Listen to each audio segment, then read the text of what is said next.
ఈసారి మీ పార్టీని farm house లో ప్లాన్ చేయాలనుకుంటే వెంటనే డోసే యాప్ ని డౌన్లోడ్ చేసుకుని బుక్ చేసుకోండి. నమస్తే రమ్మగారు. నమస్తే చెయ్య. మంచి చందమామ కథ ఒకటి చెప్పండి రమ్మగారు. ఇప్పుడు చదివా, అది చెప్దాం అనుకుంటున్నా. చాలా పేర్లు ఉండేసరికి ఇక ఎందుకు వచ్చిన కన్ఫ్యూషన్లే అని కొంచెం ఊరుకున్నాను అనమాట. ఓకే. సరే వాళ్ళు కాస్త పెద్ద కథ చెప్పాలంటే ఇక అది చెప్పాలి. పూర్వమట ప్రభావతి నగరానికి విశ్వావసుడని ఒక రాజుగారు ఉండేవారు. మన సంవత్సరపు పేరు విశ్వావసు నామ సంవత్సరం. ఈ విశ్వావసుకి 4 కుమారులు ఉన్నారట. 4 చక్కటి వాళ్ళు, దగ్గర వయసు వాళ్ళే. ఆయనకి 4 అబ్బాయిల మీద పరమ ప్రీతి ఉంది. వాడు తెలివి తక్కువ, వీడు పరాక్రముడు, వీడు కాదు, అలాంటివి లేవు. పేర్లు కూడా చక్కగా జితేంద్రియుడు, పరాక్రముడు, ధవళకీర్తి, అలాంటి చక్కటి పేర్లు. అయితే ఈయనకి 4 అబ్బాయిలకి రాజ్యం ఇవ్వాలని ఉంది. అటా ఇస్తాం. బాగా ఆలోచించి ఆయన ఒక ప్లాన్ వేశాడు.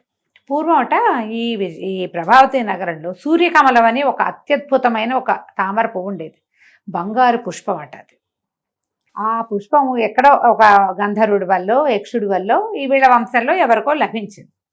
అది వచ్చినప్పుడు దేశం చాలా సుభిక్షంగా అయిందట. ఎంత సుభిక్షంగా అయిందో అదంతా సూర్యకమలం ప్రతిభేనని చెప్పుకునేవాళ్ళు. ఈయనకి ముందు కొన్ని తరాల ముందు ఉండేది. అది ఎలా అయిందో చౌర్యానికి గురైంది. ఎవరో ఎత్తుకుపోయారు దాన్ని. ఆ సూర్యకమలం ఉంటే మన దేశం ఇంకా బాగుంటుందన్న ఫీలింగ్లో వీళ్ళంతా ఉండేవాళ్ళు. ఇప్పుడు ఈయనేం చేశాడు, ఈ ఎవరో ఎత్తుకుపోయిన సూర్యకమలాన్ని సంపాదించిన కుమారుడికి రాజ్యం ఇస్తానని పెట్టాడు. సూర్యకమలం వస్తే రాజ్యానికి కూడా మంచిదే, అత్యంత అవసరమైంది. అది ఎవరు తెస్తే వాడే రాజు. అబ్బాయిలు కూడా దానికి ఒప్పుకుంటే సరే, తలా ఒకవైపుకి వెళ్ళారు. ముందు పెద్దవాడి సంగతి చెప్తాం. జితేంద్రియుడు ఇతను ఏం చేశాడట, వెతుక్కుంటూ వెళ్ళాడు. తూర్పు వైపుకి వెళ్ళాడు. అయితే అతనికి ఏం తెలిసింది, ఈ తూర్పు నుంచి ముందుకి కొంచెం సముద్రం దాటి ప్రయాణిస్తే ఉన్న దీవుల్లో ఒకప్పుడు సూర్యకమలం ఉండేదని ఒక వార్త. మామూలుగా ఊళ్ళల్లో మాట్లాడుకుంటుంటే ఆ దేశం సుభిక్షంగా ఉంది, ఈ దేశం సుభిక్షంగా ఉంది, ఏదైనా ప్రత్యేక శక్తులు ఉన్నాయా మాట్లాడుకుంటారు ఊళ్ళల్లో. మనం రాజకీయాలు మాట్లాడటంలో ఇప్పుడు అప్పుడు ఇలాంటి ప్రత్యేకమైన విషయాలు ప్రశంసకు వచ్చేవి, ప్రస్తావనలు వచ్చేవి. సరే, ఈ ప్రశంసా ప్రస్తావన అతను వినగా అవేవో దీవులు ఉన్నాయి, జంట దీవులు పక్కన. ఆ దీవుల్లో ఒక దాంట్లో ఈ సూర్యకమలం ఉందని ఒక వార్త. ఇతను అదేమిటో చూద్దామని ఆ దీవులకి వెళ్ళాడు. ఇతను దిగాడు పడవ. ఊళ్ళోకి వెళ్ళేసరికి అతనికి ఏమి ఎదురైంది, ఒక పెద్ద ఏనుగు. అది ఒక దండ పుచ్చుకుని నడుస్తుంది. దాని వెనకాల పెద్ద సమూహం ఉంది. వెనకాల రథము, ఛత్రచామరాదులు పట్టుకుని మంత్రులు, సామంతులు అంతా నడిచొస్తున్నారు. ఏమిటా అని చూస్తూ ఉంటే ఆ ఏనుగటాట ముందుకొచ్చి ఈ అబ్బాయి మెళ్ళ వేసిందంట, రాజుగారి పెద్ద అబ్బాయి మెళ్ళు. ఆశ్చర్యపోయాడు. వెనకాల ఉన్న వాళ్ళంతా మహారాజుకి జై, మహారాజుకి జై, జిందాబాద్ అన్నారు. తనకు అర్థం కాల. 5-10 నిమిషాల జనాల కోలాహలం తగ్గాక తను 2 దీవులకి రాజైనట్టు అతనికి అర్థమైంది. ఎట్లా, ఏమిటి ఇక్కడ ఏం జరిగింది అంటే, అప్పుడు అతను మెల్లిగా ఒక రోజులో పట్టాభిషేకం ఏర్పాట్లు జరుగుతుండగా తెలుసుకున్నాడు. ఈ 2 దీవుల్లో ఇతను మొదట వెళ్ళిన దీవిలోనే సూర్యకమలం ఉండేది. ఓకే. 2వ దీవి వాళ్ళు దీనికోసం ప్రయత్నం చేశారు, ఎత్తుకుపోవడానికి. అది ఎవరి దగ్గర ఉంటే వాళ్ళు బాగుంటారు. ఈ మధ్యలో ఏమైంది, గూఢచారులు కొంతమంది వచ్చారు. తర్వాత మాకు ఇవ్వండి, కొన్నాళ్ళు మేము ఉంచుకుంటాం, కొన్నాళ్ళు మీరు ఉంచుకుంటారు, కానీ ఇలాంటి వార్తలు పుచ్చుకుని కూడా కొంతమంది వస్తాయి. వాళ్ళు వీళ్ళకి విషం పెట్టేసుకున్నారు. విషప్రయోగం జరిగింది. తర్వాత ఈ రాజులు ఇద్దరు, ఈ వచ్చిన గూఢచారులు 2 రాజులకి విషప్రయోగం చేశారు. అరాచకమైపోయింది. ఎంతమంది చచ్చిపోయారో ఆ విషప్రయోగంలో. రాజులు పోయారు, ఆ 2 రాజ్యాల రాజులు. తర్వాత ఈ మధ్యలో ఉన్నారుగా 2 రాజులకి మధ్యలో ఉన్న గూఢచారులు, తర్వాత వార్తాహరులు, మొత్తం గుంపంతా చచ్చిపోయారు విషప్రయోగం వల్లే. దాంతో 2 దీవుల వాళ్ళు మాట్లాడుకుని, మనం ఇట్లా అరాచకమైపోయాం, ఈ సందట్లో, ఈ గొడవలో, ఈ మరణాలు, ఎవరికి ఏం చేశారు, ఈ న్యాయ విచారణలు, ఈ సందట్లో సూర్యకమలం పోయింది. ఇక్కడి నుంచి అది అపహరించబడింది. దాంతో రాజు లేడు. చాలా కాలంగా రాజు లేకుండానే ఉన్నారు వాళ్ళు. ఉండి ఇట్లా కాదు, రాజును సెలెక్ట్ చేసుకునేందుకు ఒక మార్గం చూద్దామనుకుని ఏం చేశారు, 2 రాజ్యాల వాళ్ళు కలిసి పెద్ద మనుషుల ఒప్పందం కూర్చుని, సరే ఒక ఏనుగును వదిలి పెడదాం, ఎవరికి ఏనుగు పట్టం కడుతుందో చూద్దాం, దండేస్తే వాళ్ళకి పట్టం కడదామని డిసైడ్ అయ్యారు. అది ఈ జితేంద్రుడికి పట్టం కట్టింది ఆ ఏనుగు. సరే ఇతను రాజు అయ్యాడు. ఇతనికి అయ్యో సూర్యకమలం మిస్ అయిందే అని తెలిసింది. కానీ అతనికి అనిపించింది ఆ సూర్యకమలం కోసం ఇంతగా 2 రాజ్యాలు అరాచకమైపోయే పరిస్థితి వచ్చింది. ఆ దిక్కుమాల కమలం లేకపోతే ఏం పోయింది? పైగా 2 దీవులకు రాజు అయ్యాడు. తండ్రి రాజ్యం 1, అందులో 4 తమ్ముళ్ళు పోటీ, మొత్తం 4 అన్నదమ్ముల పోటీ. ఇక్కడ ఏముంది?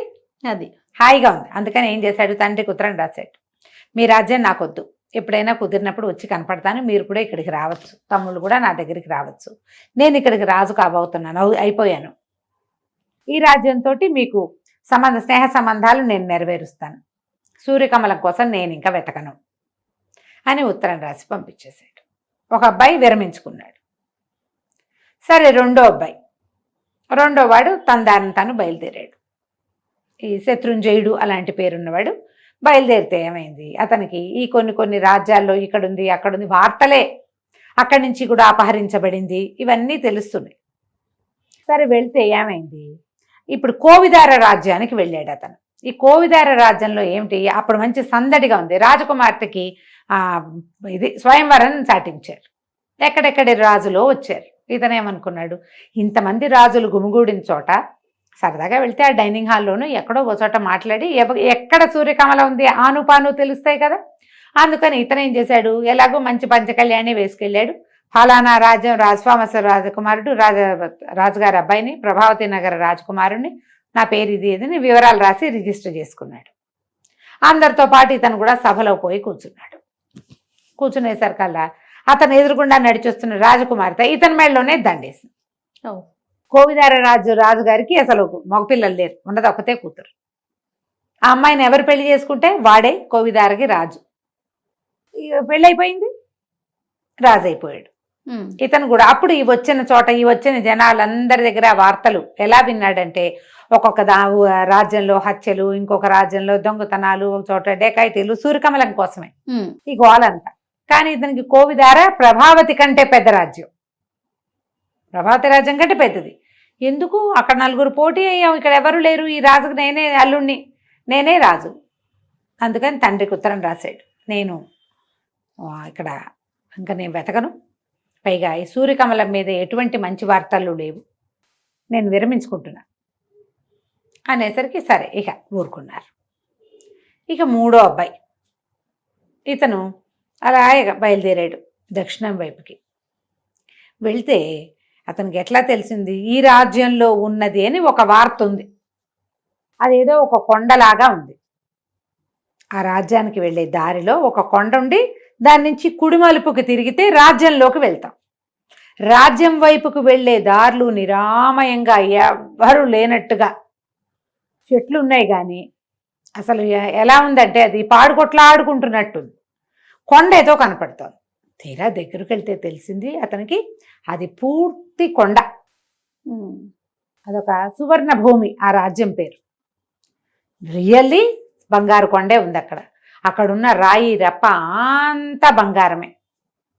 ఆశ్చర్యపోయాడు. ఒకటి ముట్టుకుని చూస్తున్నాడు రాళ్ళని, ఒక చిన్న రాళ్ళు అంటే ఏరు చూస్తున్నాడు. అతనికి ఏమనిపించింది, ఎవరో తనని తోసినట్టు, తనని వీపుని మీద ఎవరో ముట్టుకున్నట్టు అనిపించింది. మనం ఒంటరిగా ఉన్నప్పుడు వెనక నుంచి చెయ్యేస్తే అదిరిపాటు వస్తుంది కదా, అదిరేసరికల్ ఇతను ఏం చేశాడు, అతనికి సహజంగానే కొంచెం పరాక్రమశాలి. అతను నడువుకి పట్టాకి కత్తి ఉంది. ఎప్పుడైతే ఉలిక్కి పడ్డాడో గబుక్కున కత్తి తీశాడు. కత్తి తీసి కత్తిని అటు ఇటు గబగబా తిప్పేశాడు. తిప్పేసరికల్లా పేరమని పెద్ద కేక వినపడింది. తీరా చూద్దును కదా, అతను చూసేసరికి ఒక రాక్షసుడు కత్తి దెబ్బ తగిలి పడిపోయి ఉన్నాడు. అతనే వీడిని ముట్టుకున్నాడు వెనక నుంచి. ఎప్పుడైతే ఈ కత్తి దెబ్బ తగిలి పడి పెద్ద కేక పెడుతూ పడిపోయాడో, అతని నెత్తి మీద నుంచి ఒక మూలిక లాంటిది, అది ఇట్లా కుప్పెలాగా కడతారు చూడు ఆయుర్వేదం వాళ్ళు, ఆ కుప్పె కింద పడి. ఆ కుప్పెని చూశాడు, ఏమిటి పడింది, ఈ పడిన వాడెవడో అతనికి అర్థం కాల. ఈ లోపల దూరంగా ఉన్న ఆ చెట్లు అని ఏదో ఖాళీగా ఉన్నట్టుందో, దాని వెనకాల కొంతమంది మనుషులు ఉన్నారు. వాళ్ళు పెద్దగా కేకలు పెడుతూ మహారాజుకి జై జై జై అని నడుచుకుంటూ వచ్చారు. వచ్చేసరికి ఆశ్చర్యపోయారు, ఏమిటి మహారాజు అంటున్నారు ఏమిటి, నేను మహారాజునేమిటి, నేను మహారాజును గాను, నేను వేరే రాజ్యపు రాజకుమారిని. ఇక్కడికి వచ్చేసరికల్లా వీడెవడో నాకు అత్తి తగిలి పడిపోయాడు. ఆ తగిలిన దెబ్బ వాడికి ఇట్లా పొట్ట మీద నుంచి ఇలా తగిలేసింది. దాంతో వాడు మరణించాడు. రక్తం వస్తే చచ్చిపోతాడు అంతే. ఇంక వాళ్ళందరూ అన్నారు, బాబు మీకు తెలియదండి, వీడి వల్ల మేము చాలా అవస్థ పడుతున్నాము అనేసరికి ఏమిటి వీళ్ళ కథ అంటే, ఆ పక్క రాజ్యం ఎక్కడి నుంచో వీడు ఒక బంగారు కమలని తెచ్చుకున్నాడు. వాడికి అదృశ్య గుటిక ఉంది వాడి దగ్గర. వాడి నెత్తి మీద నుంచి పడిన కుప్పే అది నెత్తి మీద పెట్టుకుంటే ఎవరికి కనపడరు. వాడు అది పెట్టుకుని ఈ రాజ్యంలోకి ప్రవేశించాడు. వీళ్ళకి ఉన్న ఒకే ఒక్క డబ్బు వచ్చే సాధనం ఈ బంగారు కొండ. ఆ రాజ్యంలో ఇంకేం లేదు. ఆ బంగారపు రాళ్ళు రప్పలు పక్క రాజ్యాల్లో అమ్ముకుని వీళ్ళు సామాన్లన్నీ తెచ్చుకుంటారు. అక్కడ పంటలు పండవు. వాళ్ళకు ఉన్నది ఒకే ఒక ఆస్తి ఈ బంగారు కొండే. వాడు ఈ బంగారు కొండను ఆక్రమించుకుని కూర్చునున్నాడు. వాడు పరాక్రమశాలే కాదు, రెండోది అదృశ్యమైపోగలిగే శక్తి ఉంది వాడికి. ఎవరు కనపడ్డా వాళ్ళని విరుచుకు తిన్నాడు వాడు. ఒక దశలో రాజుగారిని కూడా విరుచుకు తినేశాడు. మా రాజ్యానికి రాజే లేడు. ఎప్పుడు కావాలంటే అప్పుడు ఊళ్ళోకి వచ్చి ఎవరిని పడితే వాళ్ళని తినేస్తాడు. ప్రజలు కూడా బయటికి రాకుండా తలుపులు వేసుకుని బతుకుతున్నాం, బిక్కుబిక్కుమంటూ మేము నిరుపేదలుగా ఉన్నాం, ఏమీ లేదు మా దగ్గర. ఏదైనా చేయాలంటే ఈ కొండలో నుంచి కొన్ని ముక్కలు కొట్టుకుని వెళ్ళాలి. ఇక్కడికి వస్తే వీడు పట్టేస్తాడు, ఎవరిని చంపేస్తాడో తెలియదు. దాంతో బిక్కుబిక్కుమంటూ బతుకుతున్నాం, మా రాజ్యం ఏమో అరాచకం అయిపోయింది, చాలా బాధపడుతున్నాము. కాకపోతే వాడిని మీరు చంపటం వల్ల మీరే మాకు రాజని మేము ఫిక్స్ అయ్యాం అనేసరికి బాగానే ఉంది. అతను కనిపించింది, ఏమిటి సూర్యకమలం దీని దుంపదేగా, ఎక్కడికి వెళ్ళినా ఇలాగే ఉందే, వీడి దగ్గర సూర్యకమల ఉందా అంటే ఏమో అది తెలియదు. సరే ఏమైంది, అతను ఈ సువర్ణ భూమికి రాజు అయిపోతున్నాడు. మూడో అబ్బాయి, ఈ ఆఖరివాడు శృతకీర్తి అతని పేరు. ఇతను అన్ని పక్కలకి తిరిగాడు. ఇక్కడ రాజ్యానికి దిగిన మూడో రాజకుమారుడు కూడా తండ్రికి ఉత్తరం రాశాడు, సువర్ణ భూమికి రాజు అవుతున్నాను నేను, నాకు ఇంకా దీని మీద ఈ కమలం మీద స్వర్ణకమలం మీద ఆసక్తి లేదు, సూర్యకమలం మీద నేను దానికోసం ప్రయత్నం చెయ్యను, చిన్నవాడితో చేయించుకోండి అనేసరికి ఇక చేసేదేముంది. సరే రాజుగారు సరే అనుకున్నారు. ఆయనకు వెళ్ళింది ఉత్తరం. నాలుగో అబ్బాయి బయలుదేరి వెళ్ళిపోయాడు కదా. అతను అన్ని ఊళ్ళల్లో కనుక్కుంటూ ప్రతి ఊళ్ళోనూ ఈ సూర్యకమలం వల్ల జరిగిన అరాచకము, జరిగిన ఇబ్బంది అవి వింటూ వచ్చాడు. ఒక రాక్షసుడు ఎవడో ఎత్తుకుపోయాడని సువర్ణ భూమికి కూడా వచ్చాడు. చివరికి అక్కడికి వస్తే ఏం తెలిసింది, తన అన్నే రాక్షసుని చంపాడని, ఇక్కడ రాజు అవబోతున్నాడని తెలిసింది. అన్నయ్య దగ్గరికి వెళ్ళాడు. వెళ్ళేసరికల్లా అన్నయ్య అడిగి, ఎత్తుకొచ్చిందిరా, మేము ముగ్గురం 3 చోట్ల ఉన్నాం, నువ్వు ఇంటికి వెళ్ళిపో హాయిగా, ఆ రాజ్యం నీదే, మాకు అక్కర్లా. పెద్దన్నయ్యలకి ఇద్దరికి వద్దు, చేరుకో రాజ్యం ఉంది, పెద్దవాడికి 2 దీవులు ఉన్నాయి, రెండో వాడికి కోవిదారు ఉంది, నాకేమో సువర్ణ భూమి దొరికింది, ప్రభావతి నగరాన్ని నువ్వే పరిపాలించుకో, ఈ సూర్యకమలాన్ని వెతకడం మానేసేయి అన్నాడు. అంటే ఇతనికి నచ్చల, శృతకీర్తికి నచ్చల, ఆఖరి అబ్బాయికి. కాదు నేను వెతకాల్సిందే, ముందు అసలు అది ఎక్కడుందో తెలుసుకొని అనేసరికి ఈ అన్నగారు ఏమన్నాడు, మూడో అబ్బాయి తన దగ్గర ఉన్నటువంటి అదృశ్య గుటిక ఉంది కదా, అది నెత్తి మీద పెట్టుకుంటే ఎవరికి కనపడకుండా ఉండొచ్చు, నీకేమైనా ఉపయోగపడుతుందేమో ఇది తీసుకోమని చేతులు పెట్టాడు. అది పుచ్చుకుని ఈ సూర్యకమలం గురించి జాడలు తీస్తూ ఈ అబ్బాయి ఒక నగరానికి చేరాడు. చేరితే అక్కడ ఒక పెద్ద గొడవ. ఏమిటట, మా రాజ్యంలో సూర్యకమలం ఉంది, అది ఎవరో దొంగతనం చేశారు. అయ్యో, ఆ సూర్యకమలాన్ని పట్టుకున్న వాడికి రాజకుమార్తెనిచ్చి పెళ్లి చేస్తామని చాటింపు. సరే వెళ్ళాడు. వెళ్ళేసరికల్లా ఆయన ఎలా పోయిందో ఎవరు చెప్పటల్లా. ఇప్పుడు పోయింది, ఫలానా గుట్లో పెట్టాం, ఫలానా మందిరంలో పెట్టాం, ఫలానా రోజు పూజ చేసాం, మర్నాటి నుంచి కనపడలేదు, అలాంటిది ఏదో ఒక వివరం ఉండాలి కదా, ఉండాలిగా. ఆ వివరాలు ఎవరికీ తెలియదు, ఎప్పుడు పోయిందో తెలియదు, పోయింది అంటున్నారు అంతే. సరే ఇతను ఏం చేశాడు, రాజుగారిని నిలదీద్దాం అనుకున్నాడు. వెళ్ళి అడిగేసరికల్లా రాజు అన్నాడు, అదేమిటి ఆ వివరాలన్నీ నీకెందుకు చెప్తాను నేను, అసలు నువ్వే దొంగతనం చేసిన ముఠాలో వాడివేమోనని నాకు అనుమానంగా ఉంది అనేసరికి ఇతను పోట్లాడాడు. ఈ అమ్మాయిని పెళ్లి చేసుకోవడానికి రాలేదండి, మా సొంత రాజ్యం ఉంది మాకు, మేము 4 బయలుదేరాం, మా అన్నయ్యలు 3 చోట్ల ఉన్నారు, నేను దాన్ని జాడలు తీస్తూ వచ్చాను, అసలు అది మొట్టమొదట మాకు చెందింది, మా వంశంలో మా తాత ముత్తాతల నాడు గంధర్వుడి నుంచి మాకు దొరికింది, లెక్క ప్రకారం అది మాది, దీనివల్ల ఎన్ని అనర్థాలు జరగచ్చో నేను అన్ని చోట్ల వినొచ్చాను. మరి 3 అన్నయ్యలది చూశాడు కదా, అన్ని రాజ్యాల్లోనూ విన్నాను నేను, నాకంతే ఎక్కువగా ఎవ్వరికీ తెలీదు అది ఎన్ని చేతులు మారిందో. సూర్యకమల గురించి తెలుసుకున్నాకే మీతో మాట్లాడతానన్నాడు. ఇక ఎవరెవరెవరెవరినో ప్రశ్నించాడు. ఒక్కళ్ళు కూడా దాన్ని చూసిన వాళ్ళు కానీ దాన్ని దొంగతనం జరిగిందని నిర్ధారించగలిగిన వాళ్ళు కానీ అతనికి కనపడలేదు. అయితే ఏమైంది, ఒక అడవిలో ఇంకా దొంగలు ఉన్న ప్లేసులు చూడడం మొదలుపెట్టాడు. దొంగలు ఫలానా చోట ఉంటారని అడవుల్లో కొంతమంది దాక్కునేందుకు హైడింగ్ ప్లేసులు ఉంటాయి కదా, వాటి వెనకాల తిరుగుతుంటే ఒక ముని కనపడ్డాడు ఇతనికి. ఈ మునిగారు ఏమైనా చెప్తాడేమో, కనీసం ఆయన జ్ఞాన దృష్టితో చూసి చెప్తాడని ఈ కుర్రాడు రాజుగారి ఆఖరి అబ్బాయి అక్కడికి పోయాడు. వెళ్ళేసరికల్లా ఏమైంది, ఎప్పటికీ ముని కళ్ళు తెరవలేదు. ఇంతలో ఒక 3 మనుషులు వస్తున్నారు. ఈ వచ్చిన వాళ్ళు ఎవరు, అతను దొంగలని అక్కడక్కడ తెలుసుకున్న వాళ్ళు 3 ఇక్కడికి వస్తున్నారు. ఇతను ఏం చేశాడు, నెత్తి మీద అదృశ్య గుటిక పెట్టుకుని ఒక పక్కన నుంచున్నాడు. అతను ఉన్నట్టు వాళ్ళకి తెలియదు. వీళ్ళు మాట్లాడుకుంటున్నారు. ఆ మునిగా వేషం వేసుకున్నాడు వాడు దొంగే. ఓహో, వీళ్ళు ఏమనుకుంటున్నారు, అసలు అది పోయిందో లేదోనండి, రాజుగారే దాచేసి అబద్ధం చెప్తున్నాడేమో. 4 ముఠాలు ఉన్నాయి మన ఊళ్ళో, మేము 4 ముఠాలని కనుక్కున్నాం, ఎవ్వడూ అది కొట్టేలా, దొంగతనం చేయలే. మన వల్ల కాకపోతే ఎవడి వల్ల కాదు, మనమే పట్టుకోలేకపోయాం దాన్ని. రాజు మీదే మాకు డౌట్గా ఉంది, రాజు పోకుండానే పోయిందని చెప్తున్నాడేమో అనేసరికి ఇతనికి అనిపించింది ఇది నిజమై ఉండొచ్చు. ఎక్కడైనా వస్తువు పోతే ఫలానా రోజు ఆ వివరాలు వస్తాయి బయటికి, ఏ వివరమూ లేదు ఇక్కడ. సరే ఏం చేశాడు, ఇక్కడి నుంచి వెళ్ళిపోయాడు. వెళ్ళి రాజుగారి దగ్గరికి వెళ్ళి ఏమన్నాడు, మీ అమ్మాయిని నాకు ఇచ్చి పెళ్లి చేయండి, మీ సూర్యకమల ఎక్కడుందో నాకు తెలుసు అన్నాడు.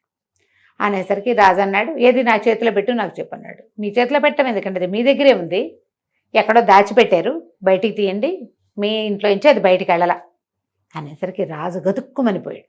ఆయన ప్లాన్ వేసాడు అట్లా. ఎందుకంటే ఈ సూర్యకమలానికి మొదటి రోజు నుంచి అది ఒక్కసారి ప్రభావతి నగరంలో నుంచి బయటకు వచ్చాక ఎన్నిసార్లో దొంగతనం చేయబడింది. దాని లక్షణం అది. తన దగ్గర నుంచి కూడా పోతుందని ముందుగానే దాచిపెట్టి పోయిందని చెప్తున్నాడు. సరే ఆయన అన్నాడు గతుకుమని, ఇప్పుడు ఒకవేళ ఇప్పుడు ఇలా చేసినా మా అమ్మాయి నీకు ఇచ్చి పెళ్లి చేస్తే నువ్వేం దక్కించుకోలేవు, అది ఇక్కడే ఉందని తెలిసిందంటే దొంగతనానికి జరిగిపోతుంది. నువ్వు తెలుసుకోకపోతే ఇక జరిగేదేం లేదు, ఎవరు చెప్పేవాళ్ళు లేరు కాబట్టి మా పిల్ల పెళ్లి నేను వేరే చేసేసేవాడిని, ఇప్పుడు నేను ఒప్పుకున్నాను కాబట్టి సరే పెళ్లి చేస్తాను పట్టన్నాడు. ఈ అబ్బాయి అన్నాడు, మరి నాకు అది కట్నంగా ఇస్తారా అని అడిగితే ఇస్తాను. పెళ్ళయింది రాజకుమార్తెకి, ఈ అబ్బాయికి, ప్రభావతి నగరపు ఆఖరి రాజకుమారుడు. చక్కగా బ్రహ్మాండంగా పెళ్ళైతే సరే రాజుగారు ఏం చేశాడు, సూర్యకమలాన్ని లోపల నుంచి పట్టుకొచ్చి ఈ అబ్బాయే కనిపెట్టాడని ప్రకటించి సూర్యకమలాన్ని తీసుకొచ్చి యువరాజు చేతిలో పెట్టాడు. ఆ యువరాజు ఏం చేశాడు, చక్క పెళ్ళికి అగ్నిహోత్రం పెడతారు కదా, ఏదో మంత్రం చదువుతూ ఈ సూర్యకమలాన్ని అగ్నిహోత్రంలో వేసేసాడు. వేసేసరికి లబలబలాడిపోయాడు రాజుగారు. అయ్యో ఇంత పని చేసావా, ఇది పోగొట్టేసావంటే మీకు తెలియదండి దీని సంగతి, ఇది నిజానికి దీని హక్కుదారులు సొంతదారులం మేం కదా. ఈ సంవత్సరంన్నరగా ఎన్ని చోట్లకి తిరిగాను నేను, ప్రతి చోట ఇది సృష్టించిన విధ్వంసాన్ని చూశాను. ఇది ఏ ఊళ్ళోకి వెళ్తే ఆ ఊళ్ళోనూ, ఇది భూమి మీద ఉండవలసిన వస్తువు కాదు. పైగా ఇది ఎక్కడుంటే అక్కడ సుభిక్షంగా ఉంటుందని మీరు చెప్పుకుంటున్నారు కానీ అలాంటి దాఖలాలు ఏం లేవు. ఇది ఉంటే సుభిక్షంగా ఉండేటట్టయితే 2 దీవుల్లో వాళ్ళు ఎందుకు చచ్చిపోయారు, చచ్చిపోకూడదు కదా. మరణాలు లేకుండా లేనే లేదు. సుభిక్షతకే ఉంది, మనం జాగ్రత్తగా రాజ్యం చేసుకుంటే సుభిక్షంగానే ఉంటుంది. దీన్ని మీరు నాకు ఇచ్చారు, నాకు దీని అవసరం లేదు, మీ అమ్మాయిని ఇస్తే చాలు అని చెప్పేశాడు. రాజుగారు లబలబం అన్నాడు కానీ ప్రజలు అందరూ చూశారు. సూర్యకమలం కాలిపోయింది అనేది అన్ని రాజ్యాలకి వ్యాపించేసింది. దాన్ని అగ్నిహోత్రంలో వేసేసారని. ఇతను ఏం చేశాడు, యువరాజు ఈ రాజకుమార్తెని భార్యను వెంబడి పెట్టుకుని ప్రభావతి నగరానికి ప్రయాణమై వెళ్ళిపోయాడు. వెళ్ళి తండ్రికి ఏం జరిగింది, తను ఎలా చేశాడు, ఎట్లా సూర్యకమలాన్ని అగ్నికి ఆహుతి చేశాడో చెప్పేశాడు. రాజుగారు సంతోషించాడు. ఇక దానివల్ల ఏ సమస్యలు రావు. దానికోసమే రాజ్యాలు కొట్టుకు తెచ్చారు, ఎప్పుడు దొంగతనమే. ఇక ప్రభావతి రాజ్యానికి ఆఖరి అబ్బాయిని రాజుని చేశారు. కథ కంచికి మనం ఇంటికి.